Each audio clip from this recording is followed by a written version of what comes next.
New research sheds light on how the coronavirus may affect pregnant women. Two New York City hospitals tested more than 200 women admitted for delivery, whether they showed symptoms or not. The results published just this week in the New England Journal of Medicine revealed nearly 90% of the women who tested positive showed no symptoms at all. Our Nikki Battiste is 37 weeks pregnant, almost there. Nikki, what did your doctor tell you? Gail, good morning. I've been told I'll have to wear a mask and I will be tested as soon as I arrive at the hospital in labor. If I test positive, I'll be isolated as staff take special precautions. For one New York family expecting a child, their ER trip was nearly too late. We talked to a man whose wife gave birth even after coronavirus complications left her comatose. Yanira Soriano met her newborn son for the first time Wednesday after spending nearly 2 weeks in a medically induced coma. Era fiebre muy alta. Yanira's husband, Walter Sanchez, told us she was 8 months pregnant when she went to the emergency room with a severe fever, struggling to breathe. After testing positive for COVID-19, she was quickly intubated. At that point, Walter said the doctors conducted an emergency C-section while Yanira was on a ventilator.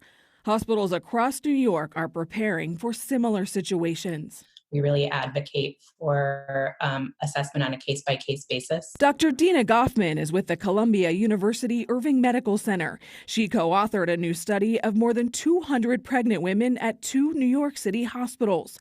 33 women tested positive for coronavirus, but 29 of them showed no symptoms. If we're not checking, we really do risk missing people who are carrying the virus. I'm 37 weeks pregnant. If I come in and test positive, would you recommend separating my newborn from me?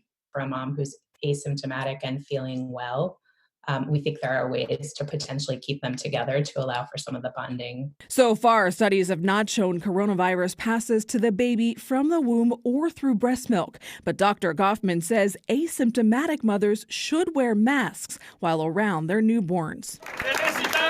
And for people with life-threatening symptoms like Yanira Soriano, it's not just childbirth, but leaving the hospital as a healthy mom that is a life-changing miracle.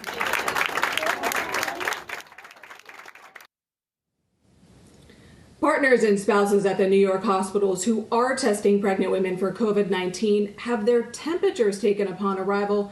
That will be my husband. If he has a fever, he will not be allowed inside. Gail? Well, I was wondering about that, Nikki, because last time you were on the set, you weren't sure if your husband can be in the delivery room. Sounds like he can. How long can he stay?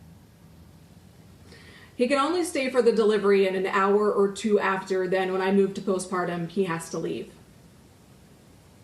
All right. I'm just glad he'll be there at that moment. Thank you, Nikki Battiste. That is a bit of good news.